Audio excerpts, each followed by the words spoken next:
Ezequiel, capítulo 8. Idolatria no templo. No quinto dia do sexto mês do sexto ano do exílio, eu e as autoridades de Judá estávamos sentados em minha casa, quando a mão do soberano, o Senhor, veio sobre mim. Olhei e vi uma figura, como a de um homem, o que parecia ser a sua cintura para baixo. Ele era como fogo, e dali para cima sua aparência era tão brilhante como um metal reluzente. Ele estendeu o que parecia um braço e pegou-me pelo cabelo. O Espírito levantou-me entre a terra e o céu, e em visões de Deus ele me levou a Jerusalém, à entrada da porta norte do pátio interno, onde estava colocado o ídolo que provoca o ciúme de Deus. E ali, diante de mim, estava a glória do Deus de Israel, como na visão que eu havia tido na planície. Então ele me disse: Filho do homem, olhe para o norte. Olhei para o lado norte e vi, junto à porta do altar, o ídolo que provoca o ciúme de Deus. E ele me disse: Filho do homem, você vê o que estão fazendo? As práticas repugnantes da nação de Israel, coisas que me levarão para longe do meu santuário. Mas você verá práticas ainda piores que estas. Em seguida me levou para a entrada do pátio. Olhei e vi um buraco no muro. Ele me disse: Filho do homem, agora escave o muro. Escavei o muro e vi ali a abertura de uma porta. Ele me disse: Entre e veja as coisas repugnantes e más que estão fazendo. Eu entrei e olhei. Lá, desenhadas por todas as paredes, vi todo tipo de criaturas rastejantes e animais impuros, e todos os ídolos da nação de Israel. Na frente deles estavam 70 autoridades da nação de Israel, e Jazanias, filho de Safã, estava no meio deles. Do incensário que cada um tinha em suas mãos, elevava-se uma nuvem aromática. Ele me disse: Filho do homem, você viu o que as autoridades da nação de Israel estão fazendo nas trevas, cada um no santuário de sua própria imagem esculpida? Elas dizem: O Senhor não nos vê, o Senhor abandonou o país. E de novo disse: Você os verá cometerem práticas ainda mais repugnantes. Então ele me levou para a entrada da porta norte da casa do Senhor. Lá eu vi mulheres sentadas, chorando por Tamuz. Ele me disse: Você vê isso, filho do homem? Você verá práticas ainda mais repugnantes do que esta.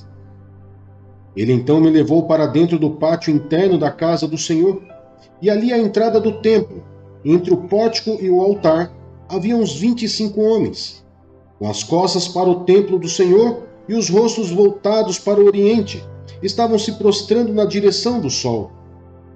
Ele me disse: Você viu isso, filho do homem? Será que essas práticas repugnantes são corriqueiras para a nação de Judá? Deverão também encher a terra de violência e continuamente me provocar a ira? Veja, eles estão pondo o ramo perto do nariz. Por isso, com ira eu os tratarei. Não olharei com piedade para eles, nem os pouparei. Mesmo que gritem aos meus ouvidos, não os ouvirei.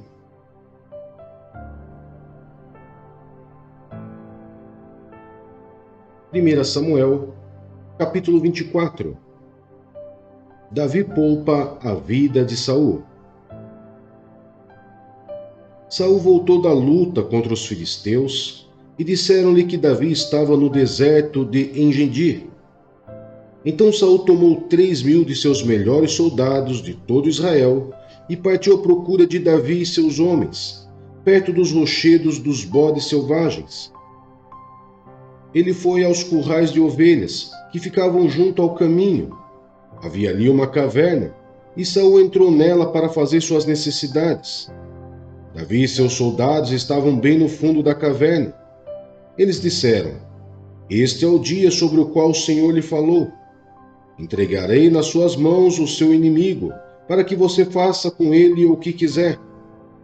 Então Davi foi com muito cuidado e cortou uma ponta do manto de Saul, sem que este percebesse. Mas Davi sentiu bater-lhe o coração de remorso por ter cortado uma ponta do manto de Saul. Então disse a seus soldados: que o Senhor me livre de fazer tal coisa ao meu senhor, de erguer a mão contra ele, pois é o ungido do Senhor. Com essas palavras, Davi repreendeu os soldados e não permitiu que atacassem Saul. E este saiu da caverna e seguiu seu caminho. Então Davi saiu da caverna e gritou para Saul: ó rei, meu senhor! Quando Saul olhou para trás, Davi inclinou-se com o rosto em terra e depois disse: por que o rei dá atenção aos que dizem que eu pretendo fazer-lhe mal? Hoje o rei pode ver com seus próprios olhos como o Senhor o entregou em minhas mãos na caverna. Alguns insistiram que eu o matasse, mas eu o poupei, pois disse: não erguerei a mão contra meu senhor, pois ele é o ungido do Senhor. Olha, meu pai, olha para esse pedaço do teu manto em minha mão. Cortei a ponta do teu manto, mas não te matei. Agora estende e reconhece que eu sou culpado de fazer-te mal ou de rebelar-me. Não te fiz mal algum, embora estejas à minha procura para tirar minha vida. O Senhor julgue entre mim e ti. Vingue ele os males que tens feito contra mim, mas não levantarei a mão contra ti. Como diz o provérbio antigo, dos ímpios vêm coisas ímpias, por isso não levantarei a minha mão contra ti. Contra quem saiu o rei de Israel? A quem está perseguindo? A um cão morto, a uma pulga. O Senhor seja o juiz e nos julgue. Considere ele minha causa e a sustente, que ele me julgue, livrando-me das tuas mãos. Tendo Davi falado todas essas palavras, Saul perguntou: é você, meu filho Davi? E chorou em alta voz. Você é mais justo do que eu, disse a Davi. Você me tratou bem, mas eu o tratei mal. Você acabou de mostrar o bem que me tem feito. O Senhor me entregou em suas mãos, mas você não me matou. Quando um homem encontra um inimigo e o deixa ir sem fazer-lhe mal, o Senhor o recompense com o bem, pelo modo como você me tratou hoje. Agora eu tenho certeza de que você será rei e de que o reino de Israel será firmado em suas mãos. Portanto, jure-me pelo Senhor que você não eliminará meus descendentes, nem fará meu nome desaparecer da família de meu pai. Então Davi fez seu juramento a Saul, e este voltou para casa, mas Davi e seus soldados foram para a fortaleza.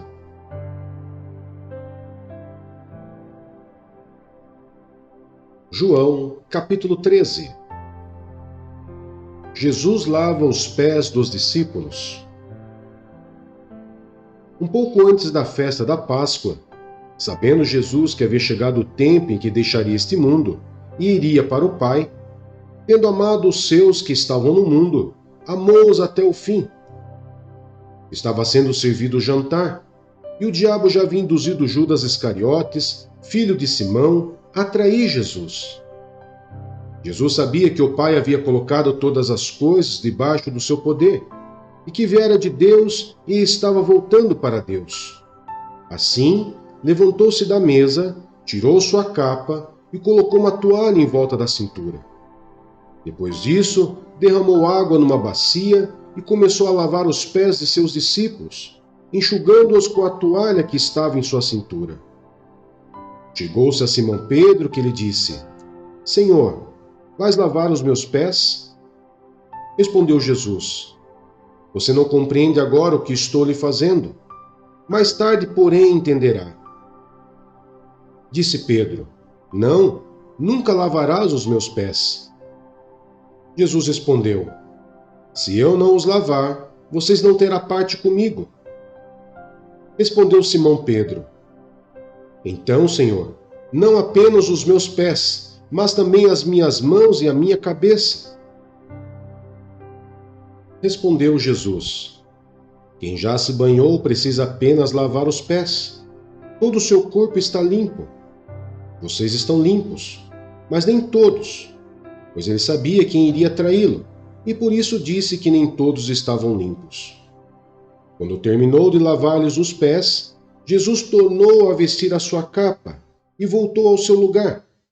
Então lhes perguntou: Vocês entendem o que lhes fiz? Vocês me chamam mestre e senhor, e com razão, pois eu o sou. Pois bem, se eu, sendo o senhor e mestre de vocês, lavei-lhes os pés, vocês também devem lavar os pés uns dos outros. Eu lhes dei o exemplo, para que vocês façam como lhes fiz. Digo-lhes verdadeiramente que nenhum escravo é maior do que o seu senhor, como também nenhum mensageiro é maior do que aquele que o enviou.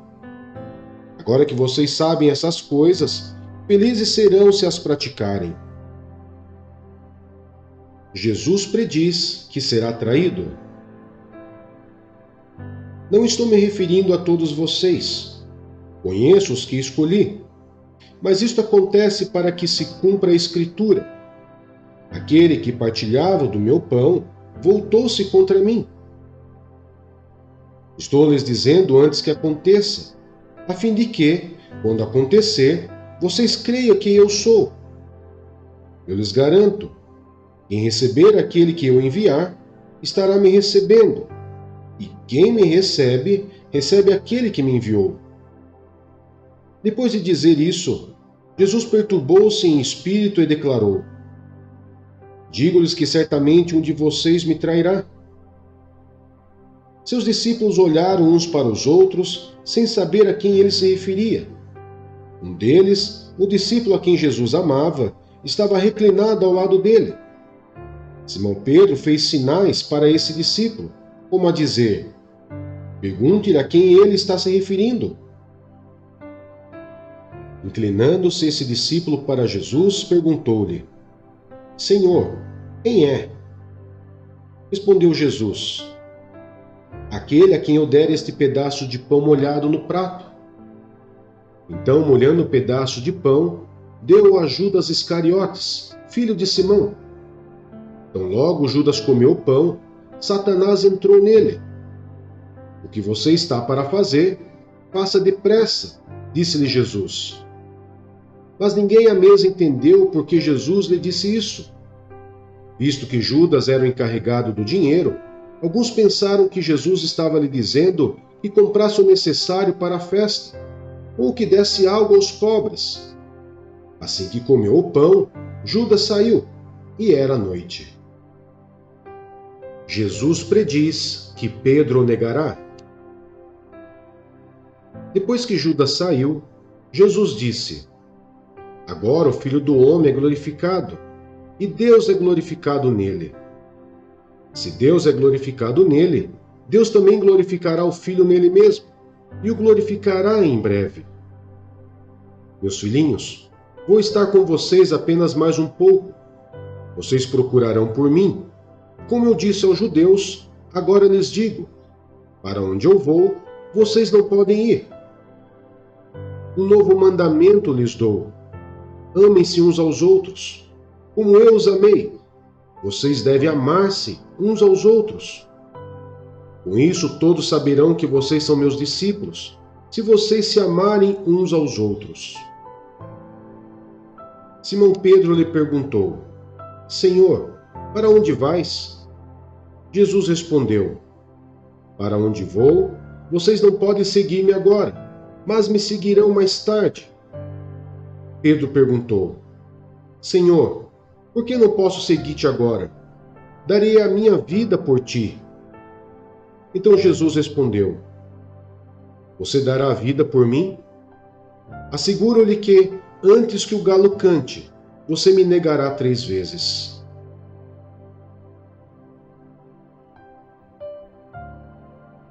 Segunda Coríntios, capítulo 10. Paulo defende o seu ministério. Eu, Paulo, pela mansidão e pela bondade de Cristo, apelo para vocês, eu que sou humilde, quando estou face a face com vocês, mas audaz quando ausente. Rogo-lhes que, quando estiver presente, não me obriguem a agir com audácia, tal como penso que ousarei fazer, para com alguns que acham que procedemos segundo os padrões humanos. Pois, embora vivamos como homens, não lutamos segundo os padrões humanos. As armas com as quais lutamos não são humanas. Ao contrário, são poderosas em Deus para destruir fortalezas.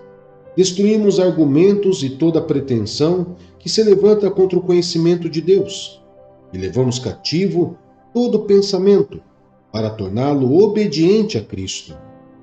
E estaremos prontos para punir todo ato de desobediência, uma vez estando completa a obediência de vocês. Vocês observam apenas a aparência das coisas. Se alguém está convencido de que pertence a Cristo, deveria considerar novamente consigo mesmo que, assim como ele, nós também pertencemos a Cristo. Pois mesmo que eu tenha me orgulhado um pouco mais da autoridade que o Senhor nos deu, não me envergonho disso, pois essa autoridade é para edificá-los e não para destruí-los. Não quero que pareça que estou tentando amedrontá-los com as minhas cartas, pois alguns dizem: as cartas dele são duras e fortes, mas ele pessoalmente não impressiona, e a sua palavra é desprezível. Saibam tais pessoas que aquilo que somos em cartas, quando estamos ausentes, seremos em atos, quando estivermos presentes. Não temos a pretensão de nos igualar ou de nos comparar com alguns que se recomendam a si mesmos. Quando eles se medem e se comparam consigo mesmos, agem sem entendimento. Nós, porém, não nos gloriaremos além do limite adequado, mas limitaremos nosso orgulho à esfera de ação que Deus nos confiou, a qual alcança vocês, inclusive. Não estamos indo longe demais em nosso orgulho. Como seria se não tivéssemos chegado até vocês? Pois chegamos a vocês com o Evangelho de Cristo. Da mesma forma, não vamos além dos nossos limites, gloriando-nos de trabalhos que outros fizeram.